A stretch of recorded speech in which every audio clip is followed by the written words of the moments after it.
ഞാൻ ഇതൊന്നും വിശ്വസിച്ച ആളെ ആയിരുന്നില്ല. ഈ കൈവശവും മറ്റു പല കാര്യങ്ങളും ഈ തട്ടിപ്പാണ് വെട്ടിപ്പാണ് എന്നുള്ള രീതിയിൽ പറഞ്ഞ് മുന്നോട്ട് പോയ ഒരാളാണ് ഞാൻ. എന്നാൽ എൻ്റെ മുൻപിൽ ഒരു വിഷയം വന്നു കഴിഞ്ഞപ്പോൾ എനിക്കത് വിശ്വസിക്കാതിരിക്കാൻ എന്ത് ചെയ്യത്തില്ല, കഴിയത്തില്ല. അപ്പോൾ കർത്താവിൻ്റെ വലിയൊരു നാമത്തിന് നന്ദി നിറഞ്ഞ ഹൃദയത്തോടെ സ്തോത്രം ചെയ്യുന്നു. അനുഗ്രഹീതമായ ഈ വാസപ്രാർത്ഥനയിൽ അണികൾക്കും കടന്നു വരുവാൻ, ഒന്നിച്ച് ദൈവനം പങ്കുവയ്ക്കുവാൻ ഒരുക്കുന്ന ഈ നല്ല അവസരങ്ങളെ ഓർത്ത് ദൈവത്തെ സ്തുതിക്കുന്നു. ഈ വാസപ്രാർത്ഥനയ്ക്ക് നേതൃത്വം കൊടുക്കുന്നതായ വാത്സല്യ ദൈവഭൃത്യൻ ഇമ്മാനുവേൽ പാസ്റ്റർ, അതിൻ്റെ കുടുംബത്തെ ഓർത്ത് ദൈവത്തെ സ്തുതിക്കുന്നു. ചില ദിനങ്ങൾക്ക് മുൻപേ നിങ്ങളെ കണ്ണമംഗലം ചർച്ചിൽ നടന്ന വാസപ്രാർത്ഥനയിൽ ദൈവനെ സംസാരിപ്പാനായിട്ട് വാത്സല്യ ദൈവഭൃത്യന് ഇമ്മാനുവേൽ പാസ്റ്ററിനെ സ്വർഗത്തിലെ ദൈവം അതിനുവേണ്ടി ബലപ്പെടുത്തി അനുഗ്രഹീതമായ ശുശ്രൂഷകൾ, ദൈവീയ വിടുതലിൻ്റെ ശുശ്രൂഷകൾ ചെയ്യുവാൻ തക്കവണ്ണം പ്രിയദാസനെ കർത്താവ് അതേ സഹായിച്ചു, ശക്തീകരിച്ചു. അതോർത്ത് ഞാൻ ദൈവത്തെ സ്തുതിക്കുകയാണ്. അങ്ങനെ ഇന്ന് ഈ പ്രാർത്ഥനയോടുള്ള ബന്ധത്തിൽ കടന്നു വരുവാൻ വേണ്ടി അദ്ദേഹം ക്ഷണിക്കുകയും ഇങ്ങനെ കടന്നു വരുവാനുള്ള അവസരങ്ങളെ ദൈവം ഒരുക്കി തന്നത് ഓർത്ത് ദൈവത്തെ സ്തുതിക്കുന്നു. കടന്നു വന്ന എല്ലാ പ്രിയപ്പെട്ടവരെയും ഓർത്ത് ദൈവത്തെ സ്തുതിക്കുകയും കർത്താവായ യേശുക്രിസ്തു നാമത്തിലുള്ളതായ സന്ധ്യാവന്ദനം അറിയിക്കുകയും ചെയ്യുന്നു. നമ്മൾ ഒന്നിച്ച് ഈ പ്രാർത്ഥനയിൽ സംബന്ധിക്കുമ്പോൾ ദൈവത്തിൻ്റെ വലിയ പ്രവൃത്തികളും ദൈവത്തിൻ്റെ വിടുതലുകളും അനുഭവിച്ചറിയുവാനായിട്ട് കർത്താവ് നമ്മളെ അതിനുവേണ്ടി സഹായിക്കുമാറാകട്ടെ. ഈ വാസപ്രാർത്ഥന തികച്ചും ദേശത്തിന് ദൈവ വിടുതലിന് കാരണമാക്കി സ്വർഗത്തിലെ ദൈവം തീർക്കുക തന്നെ ചെയ്യും. കടന്നു വരുന്ന പ്രിയപ്പെട്ടവർക്ക് അത് അനുഗ്രഹത്തിന് ദൈവ വിടുതലിന് കാരണമാക്കി തീർക്കുക തന്നെ ചെയ്യും. കർത്താവ് അതിനുവേണ്ടി ശക്തമായിട്ട് ദൈവപ്രത്തിനെ ഉപയോഗിച്ചുകൊണ്ടിരിക്കുന്നല്ലോ. ദേശത്തിൻ്റെ വിവിധ ഭാഗങ്ങളിൽ നിന്ന് അനേകർ ഇവിടെ കടന്നു വന്ന് ഈ ഭവനത്തിൽ കടന്നു വന്ന് വലിയ ദൈവ സാന്നിധ്യം അനുഭവിച്ച് മടങ്ങിപ്പോവാനായിട്ട് ഇടയായി തീർന്നു എന്നുള്ളതായ അനുഭവ സാക്ഷ്യങ്ങളൊക്കെ കേൾക്കുവാനായിട്ട് കർത്താവ് ഇടയാക്കി തീർത്തു. അത് ഓർത്ത ദൈവത്തെ സ്തുതിക്കുന്നു. തിരുവചനത്തിൽ നിന്ന് നമ്മൾക്ക് ചിന്തയ്ക്ക് വേണ്ടി ചില വേദവചനങ്ങൾ വായിക്കുന്നു. 50-ാം സങ്കീർത്തനം അതിൻ്റെ 15-ാം വാക്യം നമ്മൾക്ക് ആദ്യമായിട്ടൊന്ന് വായിക്കാം. 50-ാം സങ്കീർത്തനം അതിൻ്റെ 15-ാം വാക്യം. കഷ്ടകാലത്ത് എന്നെ വിളിച്ചപേക്ഷിക്കാം,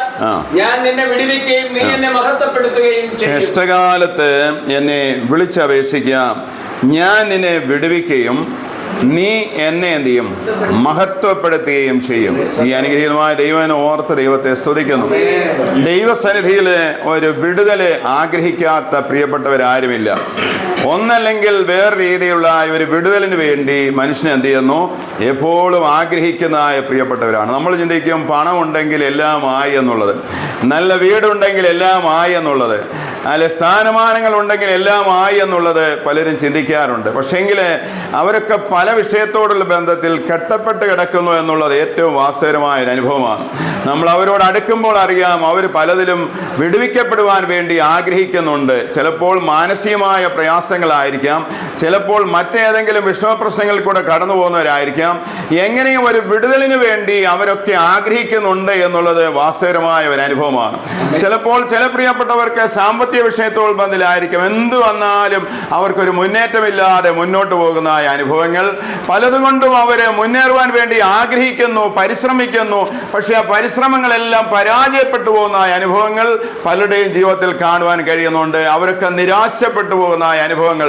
എന്നാൽ ദൈവം അവരെ വിടുവിച്ചു കഴിഞ്ഞാൽ തീർച്ചയായിട്ടും ആ ദൈവീയ വിടുതല് അവരുടെ ജീവിതത്തിൽ നിലനിൽക്കുന്നു എന്നുള്ളത് വാസ്തവമായ ഒരു അനുഭവമാണ്. കർത്താവ് വിടുവിച്ചതായ നിരവധി സംഭവങ്ങൾ നമുക്ക് തിരുവചനാടിസ്ഥാനത്തിൽ കാണുവാൻ കഴിയുന്നുണ്ട്. അപ്പോസ്തലന്മാരിൽ കൂടെ ദൈവം വിടുവിച്ചതായ വിധങ്ങള് തിരുവചനത്തിൽ കൂടെ നമുക്ക് കാണുവാനായിട്ട് സാധ്യമാകുന്നുണ്ട്. വിടുതലിൻ്റെതായിരിക്കും ഏതെല്ലാം രീതിയിലുള്ള വിടുതലിന് വേണ്ടി ആഗ്രഹിക്കുന്നു കർത്താവ് തന്നെ പ്രാർത്ഥിക്കുവാനായിട്ട് ശിഷ്യന്മാരെ പഠിപ്പിക്കുന്ന കൂട്ടത്തില് പ്രത്യേകമായിട്ട് കർത്താവ് മത്തായി സുവിശേഷം 6-ാം അധ്യായത്തില് നമ്മളെ ഓർമ്മപ്പെടുത്തുന്നതായ ഒരു പ്രത്യേക കാര്യമുണ്ട്. 6-ന്റെ 13-ാം വാക്യം നമ്മൾ നോക്കുമ്പോൾ ശത്രുവിന്റെ പരീക്ഷയിൽ നിന്ന് കടത്താതെ ദുഷ്ടങ്കൽ നിന്ന് ഞങ്ങളെ എന്ത് ചെയ്യണം, വിടുവിക്കണമേ. ഞങ്ങളെ പരീക്ഷയിൽ കടത്താതെ ദുഷ്ടങ്കൽ നിന്ന് ഞങ്ങളെ എന്ത് ചെയ്യണം, വിടുവിക്കണമേ. അപ്പോൾ അവിടെയും അവരൊരു വിടുതലിന് വേണ്ടി ആഗ്രഹിക്കുന്നു. എന്ത് എന്ത് വിടുതല്? ദുഷ്ടങ്കൽ നിന്ന് ഞങ്ങളെ എന്ത് ചെയ്യണം? വിടുവിക്കണമേ. ദുഷ്ടൻ എന്ന് ഉദ്ദേശിക്കുന്നത് പൈശാചികമായ ശക്തികളോടുള്ള ബന്ധത്തിലാണ്. അതല്ലാതെ നമ്മുടെ അയൽവാസികളോ മറ്റുള്ളവരോ ആരുമല്ല ദുഷ്ടന്മാരോ നമ്മൾ ചിന്തിക്കേണ്ടത്. മറ്റു പലരും ചിന്തിക്കും ഇന്നാളൊരു ദുഷ്ട മനുഷ്യനാണ്, ഇന്നാളൊരു ദുഷ്ട മനുഷ്യനാണ് എന്ന് പറഞ്ഞ് മറ്റുള്ളവരെ പരിഹസിക്കുന്ന നമ്മൾ കാണുവാനായിട്ട് കഴിയും. പക്ഷേങ്കിൽ അവരാരും ദുഷ്ടരല്ല. അവന്റെ പിൻപിൽ പ്രവർത്തിക്കുന്ന പൈശാചിക ശക്തിയുടെ പ്രവർത്തനത്താലാണ് അവർ ദുഷ്പ്രവൃത്തികൾ എന്ത് ചെയ്യുന്നത്. അവരാരും മോശക്കാരല്ല. അവരാരും അതെ മോശകരമായ രീതിയിൽ മുന്നോട്ട് പോകുന്ന അനുഭവങ്ങളല്ല. അവരാരും മോശമായ അവസ്ഥയിൽ കൂടെ മുന്നോട്ട് പോകുന്ന അനുഭവങ്ങളല്ല. എന്നാൽ അതിന്റെ പിൻപിൽ പ്രവർത്തിക്കുന്ന ഒരു ശക്തിയുണ്ട്.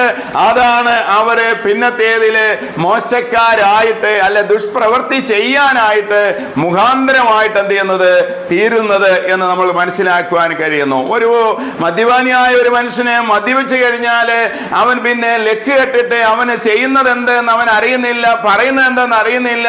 എന്നാൽ അതിൻ്റെതായ ആ അനുഭവങ്ങൾ മാറിക്കഴിയുമ്പോൾ അവനോട് ചോദിക്കുമ്പോൾ പറയും, അയ്യോ ഞാൻ അങ്ങനെ ചെയ്തായിരുന്നോ, ഞാൻ അങ്ങനെ പറഞ്ഞായിരുന്നോ എന്ന് അവൻ പിന്നത്തേതിൽ ചോദിക്കുവാനായിട്ട് ഇടയായി തീരും. എന്നാൽ ഓർക്കണം, ഇതുപോലെ തന്നെ പൈശാചികമായ ബന്ധനത്തിലായിരിക്കുന്നതായ ജീവിതങ്ങളെ അവർ ചെയ്യുന്നത് എന്തെന്ന് അവർക്ക് തന്നെ എന്ത് ചെയ്യുന്നില്ല, അറിയുവാനായിട്ട് പറ്റുന്നില്ല. നമുക്കറിയാം, ലഗ്യോൻ ബാധിച്ചായ ഒരു മനുഷ്യന് ശവക്കല്ലറയിലാണ് അവന്റെ പാർപ്പിടം. തന്നെത്താന് ശരീരത്തിലെ കല്ലുകൊണ്ട് അവൻ എന്ത് ചെയ്യുന്നറിയാമോ, ചതയ്ക്കുന്നതായ അനുഭവങ്ങളാണ് നമ്മൾ കാണുന്നത്. അവന് ബോധമുണ്ടെങ്കിൽ സുബോധമുണ്ടെങ്കിൽ അവൻ അങ്ങനെ ചെയ്യുമോ? ഒരിക്കലും ഇല്ലല്ലോ. അവൻ നല്ല മനുഷ്യനാണ്. പക്ഷെങ്കിൽ അവന്റെ അകത്ത് പിൻപിൽ വ്യാപരിച്ച പൈശാചിക ശക്തിയുടെ പ്രവണതയാലാണ് അവൻ അതങ്ങനെ എന്ത് ചെയ്യുന്നത്, ചെയ്യുവാനായിട്ടിടയായി തീർന്നത്. കർത്താവ് അവനെ വിടുവിച്ചു കഴിഞ്ഞപ്പോൾ അവൻ എത്ര സൗമ്യനായി മാറി. കണ്ടോ, കർത്താവ് വിടുവിച്ചു കഴിഞ്ഞപ്പോൾ അവൻ ആൾ മാറിയവനായി. കർത്താവിന്റെ പുറകിന് വരാൻ വേണ്ടി അവൻ ആഗ്രഹിച്ചു. കർത്താവ് പറഞ്ഞു, വേണ്ട, നീ നിന്റെ ദേശത്ത് ചെന്നിട്ട് നിന്റെ ഭവനത്തിൽ ചെന്നിട്ട് നിന്നെ വിടുവിച്ചതിനെ കുറിച്ച് സാക്ഷിക്കുവാൻ വേണ്ടി കർത്താവിനെ പറഞ്ഞു വിടുന്നതായിട്ട് നമ്മൾ കാണുന്നുണ്ട്. അപ്പൊ വിടുതൽ പ്രാപിച്ചു കഴിഞ്ഞാലുള്ള പ്രത്യേകത ഇതാണ്. ഇന്നലകളിൽ ഉണ്ടായിരുന്ന അനുഭവമല്ല, അതിൽ നിന്ന് വ്യത്യസ്തമായ ഒരു അനുഭവം നമുക്ക് കാണുവാനായിട്ട് സാധ്യമായി തീരും. എന്നാൽ വിടുവിക്കപ്പെടുവാൻ പലരും ആഗ്രഹിക്കുന്നില്ല എന്നുള്ളത് വാസ്തവമായ ഒരു അനുഭവമാണ്. വിടുവിക്കപ്പെടാൻ വേണ്ടി എന്ത് ചെയ്യണമെന്ന് 91 സങ്കീർത്തനം 14 വാക്യത്തിൽ നമ്മൾ വളരെ വ്യക്തമായി ഓർമ്മപ്പെടുത്തുന്ന ഒരു കാര്യമുണ്ട്. അവൻ എന്നോട് പറ്റിയിരിക്കാൻ ഞാൻ അവനെ വിടുവിക്കും. അവൻ എന്റെ നാമത്തെ അറിയാൽ ഞാൻ അവനെ ഉയർത്തും. അപ്പോൾ വിടുവിക്കപ്പെടാനുള്ളതായ ദൈവം വെച്ചിരിക്കുന്നതായ അതിനുള്ള കാരണങ്ങൾ, അതിനുള്ളതായ വിഷയം എന്തെന്ന് ചോദിച്ചാൽ നമ്മൾ എന്ത് ചെയ്യണം? ദൈവത്തോട് പറ്റി നിൽക്കാൻ തയ്യാറാകണം. ദൈവത്തോട് നമ്മൾ പറ്റി നിന്ന് കഴിഞ്ഞാൽ ആ ദൈവമാണ് നമ്മളെ എന്ത് ചെയ്യുന്നത്, വിടുവിക്കുന്നത്. മനുഷ്യർക്കാർക്കും നമ്മളെ വിടുവിക്കാൻ പറ്റിയില്ല. എന്നാൽ ദൈവം അഭിഷേകം കൊടുത്തിരിക്കുന്ന അഭിഷിക്തന്മാരുണ്ട്. അവരുടെ പ്രാർത്ഥന നമുക്ക് തീർച്ചയായിട്ടും വിടുതലിന് മുഖാന്തരമായി തീരുന്നു. അവർ ദൈവത്തിന്റെ കയ്യിലെ ഒരു ആയുധമായിട്ട്, ഒരു ഉപകരണമായിട്ട് അവർ മാറുന്നു എന്നുള്ളതല്ലാതെ അതിനപ്പുറമായിട്ടൊന്നും അവർക്ക് പറയുവാനായിട്ടില്ല. മോശയുടെ കരങ്ങളിലിരിക്കുന്ന വടിക്ക് പ്രത്യേകതകളൊന്നുമില്ല. പക്ഷെങ്കിൽ ദൈവീയ അഭിഷേകമുള്ളതായ മോശ ആ വടി കരങ്ങളിലെടുത്തപ്പോഴാണ് അതിന്റെ പിൻപിൽ ദൈവശക്തി വ്യാപരിക്കാനായിട്ട് തുടങ്ങിയത്. നടക്കാത്ത വിടുതലുകൾ നടക്കാൻ വേണ്ടി തുടങ്ങിയത്. ചെങ്കടൽ അവരുടെ മുൻപിൽ രണ്ടായി വിഭാഗിക്കപ്പെടുവാനായിട്ടിടയായി തീർന്നത് അത് മോശയുടെ കയ്യിലിരിക്കുന്ന വടിയുടെ പ്രത്യേകതയല്ല, ദൈവീയ അഭിഷേകം അതിന്റെ പിൻപിൽ വ്യാപരിച്ചപ്പോഴാണ് ആ വിടുതലുകൾ അവിടെ വെളിപ്പെടുവാനായിട്ടിടയായി തീർന്നത്. അപ്പോൾ ഓർക്കണം, നമ്മളൊരു വിടുതലിന് വേണ്ടി ആഗ്രഹിക്കുന്നെങ്കിൽ നമ്മൾ ചെയ്യേണ്ട കാര്യം ദൈവത്തോട് നമ്മൾ എന്ത് ചെയ്യണം? പറ്റി നിൽക്കാനായിട്ട് തയ്യാറാകണം. അവൻ എന്നോട് പറ്റിയിരിക്കാൻ ഞാൻ അവനെ എന്ത് ചെയ്യും? വിടുവിക്കും. അപ്പൊ പറ്റി നിൽക്കേണ്ട ചുമതല നമ്മുടെ ഭാഗത്തുള്ളതാണ്. അതും ദൈവം അങ്ങ് ചെയ്യട്ടെ എന്ന് പറഞ്ഞാലോ അത് പറ്റത്തില്ല. അപ്പോൾ എന്ത് ചെയ്യുന്നറിയുമോ? പറ്റി നിൽക്കാൻ ഏതെല്ലാം രീതിയിലാണ് എന്ത് ചെയ്യുന്നു? കൂട്ടായ്മയിൽ ഒന്നിച്ച്, ദൈവജനവുമായിട്ട് ഒന്നിച്ച്, ദൈവഭക്തന്മാരുമായിട്ട് ഒന്നിച്ച്, അതിപ്പോൾ പ്രാർത്ഥനാ ജീവിതത്തിൽ ഒന്നിച്ച്, അപ്പോൾ തന്നെ എന്ത് ചെയ്യുന്നറിയാമോ? അത് ഒറ്റയ്ക്കിരുന്നുള്ളതായ പ്രാർത്ഥന, ദൈവനം, വായന, ആരാധന, ഇതെല്ലാം ദൈവത്തോട് പറ്റി നിൽക്കുന്നതിന്റെ വ്യത്യസ്തമായ തലങ്ങളാണ്. ഇതൊന്നും എനിക്ക് വേണ്ട എന്ന് പറഞ്ഞ് നമ്മൾ മാറി നിൽക്കുമ്പോൾ, പറ്റുമാനം മനുഷ്യരിലേക്ക് മാറിക്കഴിഞ്ഞാൽ എന്നാൽ നമുക്കറിയാമല്ലോ, മറ്റു പല കാര്യങ്ങൾ സാധിക്കാൻ വേണ്ടി ഒരാളിനോട് പറ്റി നിൽക്കും. കാര്യം സാധിച്ചു കഴിയുമ്പോൾ അവനങ്ങ് അകന്നു മാറും. അത് പറ്റിച്ചേച്ച് പോകുന്ന അനുഭവമാണ്. അങ്ങനെ പറ്റിച്ചേച്ച് പോകുന്നവരൊന്നും ദൈവസന്നിധിയുമായിട്ടുള്ള ബന്ധത്തില് അവർക്ക് നിലനിൽപ്പില്ല എന്നുള്ളത് നമുക്ക് മനസ്സിലാക്കാനായിട്ട് കഴിയുന്നുണ്ട്. ദൈവത്തോട് പറ്റിച്ചേച്ച് ആർക്കും എങ്ങും പോയി എന്ത് ചെയ്യാൻ പറ്റത്തില്ല, രക്ഷപ്പെടുവാനായിട്ടൊക്കെ പറ്റുകയില്ല. നമ്മൾ വാസ്തവമായി ദൈവത്തോട് പറ്റി നിന്നാൽ ദൈവമാണ് നമ്മളെ എന്ത് ചെയ്യുന്നത്, വിടുവിക്കുന്നത്. അതിന് പ്രത്യേകം ആരുടെ റെക്കമെൻഡിന്റെ കാര്യമില്ല. നമ്മൾ ദൈവത്തോട് പറ്റി നിൽക്കണമെന്ന് ദൈവത്തിന് ബോധ്യം വന്നു കഴിഞ്ഞാൽ തീർച്ചയായിട്ടും ദൈവം തന്നെ ആ വിടുതൽ നമുക്ക് വേണ്ടി എന്ത് ചെയ്യും, അയക്കുക തന്നെ ചെയ്യും. അത് ദൈവം വിടുവിച്ച എത്രയോ സന്ദർഭങ്ങൾ തിരുവചനാടിസ്ഥാനത്തിൽ നമുക്ക് ചിന്തിക്കുവാനായിട്ട് സാധ്യമാകുന്നുണ്ട്. എന്നാൽ അവിടെ രൂത്ത് എടുത്ത ഒരു തീരുമാനം, രൂത്ത് അമ്മായിയമ്മയോട് എന്ത് ചെയ്തു, പറ്റി നിന്നു എന്നുള്ളതാണ്. എന്ത് കണ്ടിട്ടാണ് ഈ രൂത്ത് പറ്റി നിന്നത്? അമ്മായിയമ്മയ്ക്ക് ധനം കണ്ടോ? സ്വർണം ഏതാണ്ട് അവിടെ കയ്യിലുണ്ടോ? എന്തെങ്കിലും അവിടെ കൈ ശേഷിച്ചിട്ടുണ്ടോ? എല്ലാം ശൂന്യപ്പെട്ടതായ ഒരു അനുഭവം. പ്രായമുള്ള ഒരു മാതാവ്, ഈ മാതാവിനെയും കൊണ്ട് മുന്നോട്ട് പോയി കഴിഞ്ഞാൽ ഈ രൂത്തിന് അതൊരു ബാധ്യതയായി മാറിയേ ഉള്ളൂ. അനേക ഭവനങ്ങളിൽ എന്ത് ചെയ്യുന്നു, പ്രായമുള്ളതായ മാതാപിതാക്കൾ അല്ലെങ്കിൽ ഒരു നാൾ അവർ കഷ്ടപ്പെട്ട് മക്കളെയൊക്കെ വളർത്തി ഉന്നത ലെവലൊക്കെ ആക്കി കഴിഞ്ഞപ്പോൾ മക്കൾക്ക്, കൊച്ചുമക്കൾക്ക് ഒരുപക്ഷെ എന്ത് ചെയ്യുന്നു, മാതാപിതാക്കൾ പിന്നത്തേതിൽ എന്ത് ചെയ്യുന്നു, ഒരു ഭാരമായി തീർന്നു എന്ന് അവരെന്ത് ചെയ്യുന്നു, ചിന്തിക്കുന്നു. അവരോടൊപ്പം പലതും ഇരുത്തുവാൻ പറ്റാതെ, അവരോടൊപ്പം പലതിനും കൂട്ടുചേർക്കുവാൻ പറ്റാതെ അവരെ ഒറ്റപ്പെടുത്തി ഒരു റൂമിലാക്കി മാറ്റുന്നതായ ആ തലം കാണുന്നു. പക്ഷെ ഈ രൂത്തിനെ ഒന്ന് നോക്കിക്കേ. ഈ പ്രയാസങ്ങളുടെ നടുവില്, ഈ ബുദ്ധിമുട്ടിന്റെ നടുവില്, ഈ ശൂന്യതയുടെ നടുവില്, ഒന്നും കയ്യിലില്ലാത്തതിന്റെ നടുവില് ഈ രൂത്ത് പറയുന്ന ഒരു കാര്യം, നിന്റെ ദൈവം എന്റെ ദൈവം, നിന്റെ ദൈവം എന്റെ ദൈവം. എങ്ങനെയാ തീരുമാനം എടുക്കുവാനായിട്ട് കഴിയുന്നു? അത് ദൈവത്തെ മാത്രം മുൻനിർത്തി ഒരു തീരുമാനം എടുക്കുകയാണ്. വേറെ ഒന്നും കാണാനായിട്ട് അവിടെ കണ്ണിന്റെ മുൻപിലില്ല. പക്ഷെ വിശ്വാസ കണ്ണാലെ രൂത്തി ചിലത് കാണുന്നുണ്ട്. അത് ഈ അമ്മായിയമ്മ സേവിക്കുന്ന ദൈവം അത് സാധാരണപ്പെട്ട ഒരു ദൈവമല്ല. അവൻ അശക്തനായ ഒരു ദൈവമല്ല, അവൻ സർവശക്തനായ ദൈവമാണ്. ആ ദൈവം കൈവിടത്തില്ല, ആ ദൈവം ഉപേക്ഷിക്കത്തില്ല, ആ ദൈവം ഒരു വിടുതൽ വെച്ചിട്ടുണ്ട് എന്നുള്ളത് അവർക്ക് നന്നായിട്ട് അറിയാമായിരുന്നു. അതുകൊണ്ട് തന്നെ കണ്ണും അടച്ച് അവൾ വിശ്വസിച്ച് എന്ത് ചെയ്തത്, അതിനുവേണ്ടി ഇറങ്ങി പുറപ്പെട്ടത്. പിന്നത്തേതിൽ നമുക്ക് ആ ചരിത്ര സംഭവം അറിയാം. അവളെ അർഹിക്കാത്ത ഒരു സ്ഥാനത്തേക്ക്, ബോവസിന്റെ വയലിന്റെ സകലത്തിന്റെ മേലും ഉടമസ്ഥാവകാശത്തിലേക്ക് എത്തിക്കുവാൻ മുഖാന്തരമായി എന്താണെന്നറിയാമോ? തീരുമാനത്തിൽ ഉറച്ചു നിന്നതുകൊണ്ട്, പറ്റി നിന്നതുകൊണ്ട്. ദൈവത്തോട് ആഴമായി പറ്റുമാനമുണ്ടോ? ചിലത് കണ്ടിട്ട് ചിലർക്ക് വിശ്വസിക്കാനായിട്ട് എളുപ്പമാണ്. ഇന്നതിൻ്റെ തരാമെന്ന് പറഞ്ഞു കഴിഞ്ഞാൽ, പെട്ടെന്ന് ഓഫറുകൾ അത് നിരത്തി കഴിഞ്ഞാൽ പെട്ടെന്ന് അങ്ങോട്ടങ്ങ് ചായാൻ എളുപ്പമാണ്. എന്നാൽ ഒരു ഓഫറും ഇല്ലാത്ത രീതിയിൽ നീ എന്നോട് പറ്റി നിൽക്ക്, ഞാൻ നിന്നെ എന്ത് ചെയ്യാം, വിടുവിക്കാം. ഇങ്ങനെ പറഞ്ഞാൽ ആരാണ് ഇറങ്ങിത്തിരിക്കുന്നത്? ഇങ്ങനെ പറഞ്ഞാൽ ആരാണ് വിശ്വാസത്തിന് വേണ്ടി നിലകൊള്ളുന്നത്? പക്ഷെ അങ്ങനെ ഇറങ്ങിത്തിരിച്ചവരാരെയും ദൈവം കൈവിട്ടിട്ടില്ല. അങ്ങനെ ഇറങ്ങിത്തിരിച്ചവരാരെയും ദൈവം ഉപേക്ഷിച്ച് കളഞ്ഞിട്ടില്ല. അവരെ ആരെയും തള്ളിക്കളഞ്ഞിട്ടില്ല. അവരാരും നിരാശപ്പെടാനായിട്ട് ദൈവം സംഗതിയാക്കിയിട്ടില്ല. പക്ഷെ പറ്റി നിന്നാലുണ്ടല്ലോ വിടുതൽ ഉറപ്പായിട്ടുള്ള കാര്യമാണ്. മനുഷ്യരാരും നിന്നെ പരിഗണിച്ചില്ലെങ്കിലും ദൈവം നിന്നെ ഓർത്തു കഴിഞ്ഞാൽ അത് മതി. ഏറ്റവും വലുതായിട്ടുള്ള കാര്യം എന്ന് പറയുന്നത് അങ്ങനെയെങ്കിൽ വിശ്വസിക്കാൻ കഴിയും. അത് ഇതില് ദൈവത്തോടൊന്ന് പറ്റി നിന്നാല് അവൻ നമ്മളെ അത്ഭുതകരമായിട്ട് എന്ത് ചെയ്യും, വിടുവിക്കുക തന്നെ ചെയ്യും. തിരുവചനാടിസ്ഥാനത്തിൽ തന്നെ ഈ ദൈവീയ വിടുതൽ ഏതെല്ലാം തലങ്ങളിൽ നമുക്ക് ആവശ്യമായിരിക്കുന്നു എന്ന് പണ്ഡിതന്മാർ പറയുന്ന ചില കാര്യങ്ങൾ ഇതിനോട് ചേർത്ത് നമുക്കൊന്ന് ചിന്തിപ്പാനായിട്ട് ഇടയായി തീരട്ടെ. തെസ്സലോനിക്ക ലേഖനം 3-ാം അധ്യായം 2-ാം വാക്യം എന്ന് വായിച്ചേ. 3:2. ദുഷ്ടന്മാരായ മനുഷ്യരുടെ കയ്യിൽ നിന്ന് ഞങ്ങൾ വിടുവിക്കപ്പെടും. ദുഷ്ടന്മാരായ മനുഷ്യരുടെ കയ്യിൽ നിന്ന്. അപ്പൊ അതിന്റെ പിൻപിൽ എന്താണെന്നറിയാമോ? പൈശാചിക ശക്തിയാണ് അതിന്റെ പിൻപിൽ എന്ത് ചെയ്യുന്നത്. ദുഷ്ടന്മാരായ മനുഷ്യരെന്ന് പറയുമ്പോൾ അവരുടെ മനസ്സിൽ എപ്പോഴും ദുഷ്ടത പ്രവർത്തിക്കണം. ഒരാളിന്റെ ഉയർച്ചയിൽ ആ വ്യക്തികൾക്ക് സന്തോഷിക്കാൻ അറിയത്തില്ല. ഇങ്ങനെ അസൂയപ്പെട്ട് നിൽക്കുന്ന, ചെയ്യുന്നതായ, ഇങ്ങനെ എന്ത് ചെയ്യുന്നു, ദ്രോഹം ചെയ്യണമെന്നുള്ളതായ ചിന്തയുള്ളതായ ആ ഒരു തലമുള്ളതായ മനുഷ്യരുണ്ട്.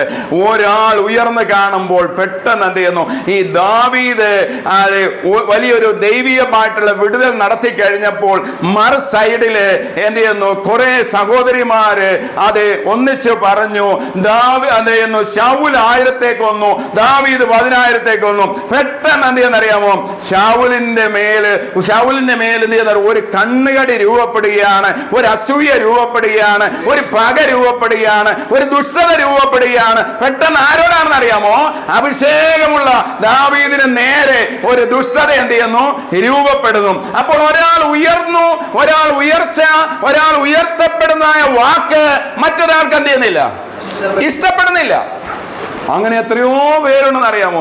ഒരാളിന്റെ ബിസിനസ് വളരുമ്പോൾ മറ്റൊരാൾക്ക് ഇഷ്ടമല്ലാതെ വരുന്നു. അപ്പൊ ഇവനെ തകർക്കാൻ വേണ്ടി അവൻ പഠിച്ചിരിക്കുന്ന രീതിയിലുള്ള പല കാര്യങ്ങൾ എന്ത് ചെയ്യും. ഇതൊന്നും പ്രത്യക്ഷത്തിൽ ചെയ്യുന്ന കാര്യമില്ല.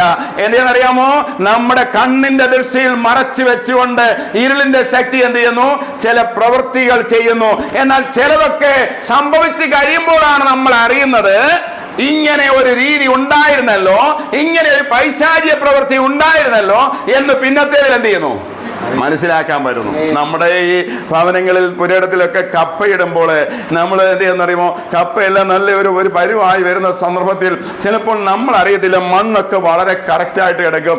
തൊരപ്പനിൽ ഈ അടിയിൽ കൂടെ എന്ത് ചെയ്യുന്നു, അടിക്കൂടെ വന്നിട്ട് അതിന്റെ പ്രധാന സംഭവങ്ങളൊക്കെ തിന്നു കഴിയുമ്പോൾ കുറെ കഴിയുമ്പോഴാണ് നമ്മൾ അറിയുന്നത് എന്ത് ചെയ്യുന്നു, നല്ല ഒരു കാറ്റ് വരുന്നു, നല്ലൊരു മഴ വരുന്നു, താണ്ട് ചരിഞ്ഞ് അങ്ങോട്ട് എന്ത് ചെയ്യാണ്, കിടക്കുകയാണ്.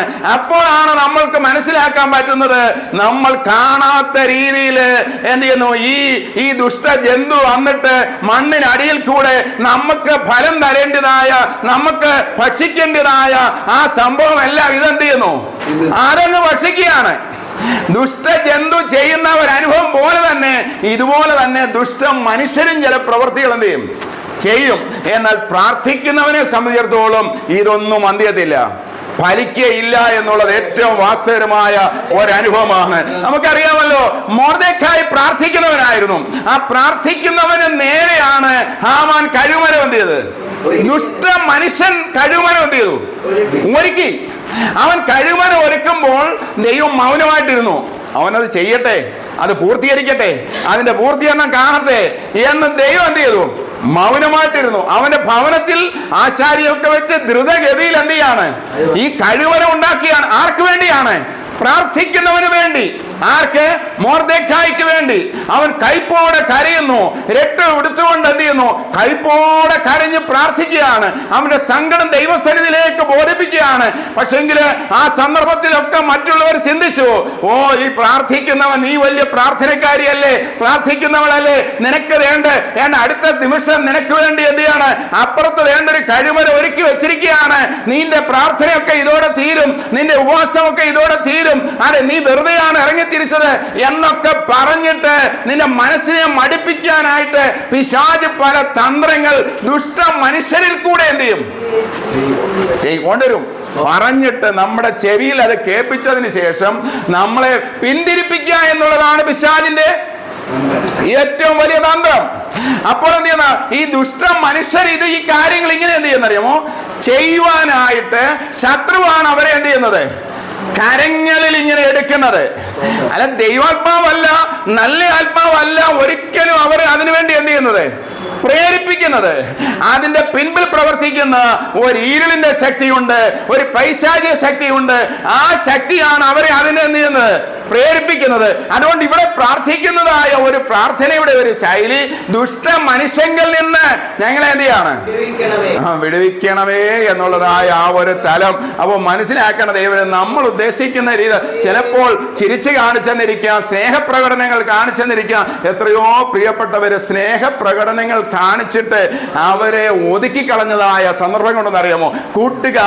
കൂട്ടുകാരന്മാര് എന്ത് ചെയ്യുന്നു, അവര് ആ കുഞ്ഞുങ്ങളെ ഒതുക്കിക്കളഞ്ഞ സന്ദർഭങ്ങൾ ചില വർഷങ്ങൾക്ക് മുൻപേ ഞാൻ ശുശ്രൂഷിച്ചുകൊണ്ടിരുന്ന ചർച്ചില് ഒരു മാതാവിന് വേണ്ടി ഞാൻ പ്രത്യേകമായിട്ട് ഇങ്ങനെ പ്രാർത്ഥിക്കുന്ന സന്ദർഭത്തിൽ ഈ മാതാവിന്റെ തലയിൽ കൈവച്ച് പ്രാർത്ഥിക്കുമ്പോൾ 70 വയസ്സുണ്ട് ഈ മാതാവിന്.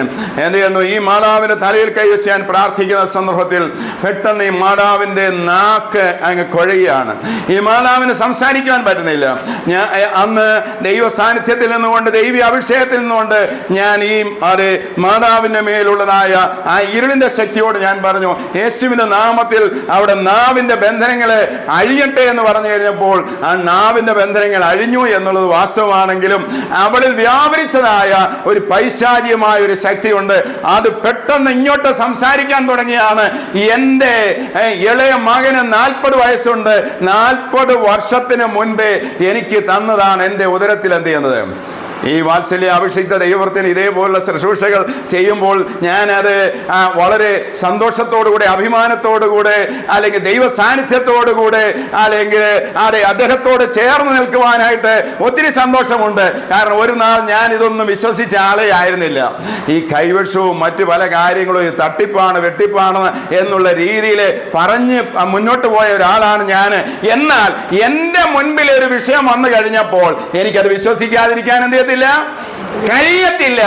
അപ്പോൾ ഞാൻ ഈ പ്രാർത്ഥിച്ചിട്ട് ഈ മാതാവിന് ഒരു ഗ്ലാസ് വെള്ളം കൊടുക്കുകയാണ്. വെള്ളം കൊടുക്കുന്ന സന്ദർഭത്തിൽ ഈ മാതാവ് ഈ 40 വർഷത്തിന് മുൻപേ കഴിച്ചതായ ആ ഭക്ഷണം അതേ രീതിയിൽ എന്ത് ചെയ്യുന്നു, ഛർദിച്ച് പുറത്തേക്ക് വരുന്ന ഒരു അനുഭവം കാണുന്നു.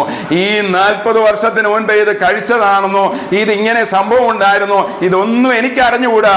എനിക്ക് ആ സന്ദർഭത്തിൽ എന്ത് ചെയ്യുന്നു, അതെ, പ്രായം വളരെ കുറവാണ്. ഈ മാതാവിന്റെ പിൻപിലെ കാര്യങ്ങളൊന്നും എനിക്ക് അറിഞ്ഞുകൂടാ. എന്നാൽ ഒരു മുതിർന്ന ഒരു പ്രിയപ്പെട്ടവൻ അവിടെ എന്നോട് പറയുകയുണ്ടായി, ശരിയാണ്, 40 വർഷത്തിന് മുമ്പ് ഈ മാതാവ് കടപ്പുറത്തൂടെ ഭ്രാന്തിയായിട്ട് എന്ത് ചെയ്യാണ് നടന്നതാണ്. അന്ന് അവര് പഠിച്ചിരുന്ന രീതി അനുസരിച്ച് ചില കാര്യങ്ങളൊക്കെ ചെയ്ത് ഈ മാതാവിനെ ഭവനത്തിൽ കൊണ്ടുവന്ന് അവിടെ പാർപ്പിച്ചു എന്നുള്ളത് വാസ്തവമാണ്. പക്ഷേങ്കിൽ അതുകൊണ്ട് ഈ ഉദരത്തിൽ കിടന്നൊന്നും പോയില്ല, അത് അതേപോലെ കിടന്നു. എന്നാൽ ദൈവീയ അഭിഷേകത്തിന്റെ ശക്തിയിൽ നിന്ന് പ്രാർത്ഥിച്ചപ്പോൾ ആ മാതാവ് വിടുവിക്കപ്പെട്ടു എന്നുള്ളത് എൻ്റെ ജീവിത അനുഭവത്തിൽ ഞാൻ കണ്ടതായ, ഞാൻ അനുഭവിച്ചറിഞ്ഞതായ ഒരു പ്രത്യേക വിഷയം തന്നെയാണ്. അപ്പോൾ ഓർക്കണം, ഇതെല്ലാം വാസ്തവമായ അനുഭവമാണ്. നമ്മളിൽ പലരും ഇത് വിശ്വസിക്കുന്നില്ലെന്നേ ഉള്ളൂ. എന്നെ കേൾക്കുന്നതായ അനേക പ്രിയപ്പെട്ടവരെ ഒരുപക്ഷെ നിങ്ങൾ ആരും ഇതിൽ വിശ്വസിക്കുന്നില്ലായിരുന്നേക്കാം. പക്ഷേ എങ്കിൽ എന്ത് ചെയ്യുന്നു, ഇങ്ങനെ ശത്രുവിനെ ബന്ധിക്കുവാനായിട്ട് കഴിയും, ഇങ്ങനെ ശത്രുവിനെ ഒതുക്കുവാനായിട്ട് സാധ്യമായി തീരും. എന്നാൽ ഒതുക്കി ഒരുപക്ഷെ നിങ്ങൾ രോഗിയായി മാറും. നിങ്ങൾ ചിലപ്പോൾ മാനസികമായിട്ടുള്ളതായ പ്രയാസങ്ങൾ കൂടെ മുന്നോട്ട് പോകും. ഒരിടത്തും ഒരു സ്ഥിരതയില്ലാത്ത ഒരു അനുഭവമായി തീരും. ഇതിന്റെ എല്ലാം പിൻപിൽ എന്തെന്നറിയാമോ, ബന്ധിക്കപ്പെടുന്ന ചില അനുഭവങ്ങൾ. അതിൽ നിന്നൊരു വിടുതൽ പ്രാപിക്കുക എന്നുള്ളതാണ് നമ്മുടെ പ്രധാന ലക്ഷ്യം എന്ന് പറയുന്നത്. പല ദൈവവൃത്തന്മാർക്കും ആ കാഴ്ചപ്പാടില്ലാത്തത് കൊണ്ട് അവര് അതിനു വേണ്ടി സമയങ്ങൾ ചെലവഴിക്കുകയോ അതിനു വേണ്ടി വില കൊടുക്കുകയോ ചെയ്യാൻ പറ്റാത്തത് കൊണ്ട് ഒരു പരുവത്തിൽ അവര് കാര്യങ്ങൾ ചെയ്ത് മുന്നോട്ട് എന്ത് ചെയ്യാണ്, നീങ്ങിയാണ്. കാരണം എന്തെന്നറിയാമോ, ആ പോരാട്ടങ്ങളൊന്നും ഏറ്റെടുക്കാനായിട്ട് അവരാരും തയ്യാറല്ല. അവർ വിടുവിക്കപ്പെട്ടത് കൊണ്ട് എനിക്കെന്ത് നേട്ടമെന്ന് അവർ ചിന്തിക്കുന്നതായ പല പ്രിയപ്പെട്ടവരുണ്ട്. ഈ പോരാട്ടമെല്ലാം ഞാൻ എന്തിനാണ് അത് ഏറ്റെടുക്കുന്നത് എന്ന് പറയുന്നതായ അനുഭവങ്ങൾ. എന്നാൽ ഓർക്കണം, ദൈവം നമ്മളെ ആക്കി വെച്ചിരിക്കുന്നത് മറ്റുള്ളവർക്ക് വിടുതൽ കൊടുക്കാൻ വേണ്ടിയാണ്, മറ്റുള്ളവർക്ക് ദൈവീയ വിടുതൽ കൊടുക്കാൻ വേണ്ടിയാണ്. കേവലം എന്താണെന്നറിയാമോ, ഒരു പ്രാർത്ഥന കൊണ്ട്, കേവലം ഒരു വചനം കൊണ്ട് മാത്രം ഒതുക്കി നിർത്തുന്ന ഒരു അനുഭവമായിട്ടല്ല. ജീവിതങ്ങൾ വിടുവിക്കപ്പെടണം, ജീവിതങ്ങൾ സ്വസ്ഥത പ്രാപിക്കണം, ജീവിതങ്ങൾ ദൈവീയ അനുഗ്രഹങ്ങൾ പ്രാപിക്കണം. ഇതാണ് ദൈവം തന്റെ ജനത്തെ കുറിച്ച്, അഭിഷിക്തന്മാരെ കുറിച്ച് ദൈവം ആഗ്രഹിക്കുന്നത്. അത് ശിഷ്യന്മാരിൽ കൂടെ കർത്താവ് അത് ചെയ്തെടുക്കുന്നതായിട്ട് കാണുന്നു. കർത്താവ് തന്നെയും അത് ചെയ്തെടുക്കുന്നതായിട്ട് കാണുന്നുണ്ട്. ഇന്ന് ആ കർത്താവിനെ പിന്തുടരുന്നതായ, യേശുവിന്റെ രക്തത്താൽ വീണ്ടെടുക്കപ്പെട്ടതായ ദൈവമക്കളായിരിക്കുന്ന നാം ഏവരും ദൈവീയ അഭിഷേകത്തിൽ നിന്നുകൊണ്ട് ഇരുളിന്റെ ശക്തിയുടെ മേൽ ജയമെടുക്കാൻ ദൈവം നമുക്കതിനുള്ള അധികാരം തന്നിരിക്കുന്നു, നമുക്കതിനുള്ള അഭിഷേകം തന്നിരിക്കുന്നു. ആ അഭിഷേകം ശക്തിയോടെ ഉപയോഗിക്കാൻ വേണ്ടി സ്വർഗത്തിലെ ദൈവം നമ്മളെ അതിനുവേണ്ടി ഒരുക്കുമാറാകട്ടെ. അപ്പൊ ദുഷ്ട മനുഷ്യങ്കിൽ നിന്ന് നമുക്ക് എന്താണ് വിടുതൽ ആവശ്യമാണ്. ഞാൻ പറഞ്ഞല്ലോ, ദുഷ്ട മനുഷ്യർ എപ്പോഴും ദുഷ്ടതയോടുകൂടെ പ്രവർത്തിക്കും. ഒരുപക്ഷെ സ്നേഹത്തോടുകൂടെ നമ്മളോട് പെരുമാറും, സ്നേഹത്തിൻ്റെതായിരിക്കുന്ന ഭാഷയിൽ നമ്മളോട് പെരുമാറും. പക്ഷേ എങ്കിൽ മറു സൈഡിൽ എന്താണ്, ഒരു ദുഷ്ടത ഒളിഞ്ഞു കിടപ്പുണ്ട്. ഒരു ദുഷ്ടത ഒളിഞ്ഞു കിടപ്പുണ്ട്. അത് ചില സന്ദർഭങ്ങളിൽ അത് പ്രത്യക്ഷത്ത് വരുന്നതായ അനുഭവം ഉണ്ടാകും. എന്നിട്ട് അവരിങ്ങനെ നോക്കി നിൽക്കും. എന്തെന്നറിയാമോ? ആ ദുഷ്ടത പ്രവർത്തിച്ചിട്ട് ആ ആളിന് എന്ത് സംഭവിക്കണമെന്ന് അറിയാൻ വേണ്ടി ദൂരവേ എന്ത് ചെയ്യുന്നു? ഒരു കണ്ണ് നിന്നെ നോക്കിക്കൊണ്ടിരിക്കും. എന്നാൽ എന്താണ്, നീ ദൈവീയ സാന്നിധ്യം അനുഭവിക്കുന്ന വ്യക്തിയാണെങ്കിൽ, പരിശുദ്ധാത്മാവിന്റെ സാന്നിധ്യം അനുഭവിക്കുന്ന വ്യക്തിയാണെങ്കിൽ, പലതും ഒരു ബോൾ തട്ടി തിരിച്ച് അവിടെ പോകുന്നത് പോലെ തീർച്ചയായിട്ടും നിനക്കതൊന്നും ഏശാതെ അത് എവിടേക്ക് വരുന്നു അവിടേക്ക് തന്നെ മടങ്ങി പോകുക തന്നെ ചെയ്യും. അതാണ് ദൈവശക്തിയുടെ പ്രത്യേകത.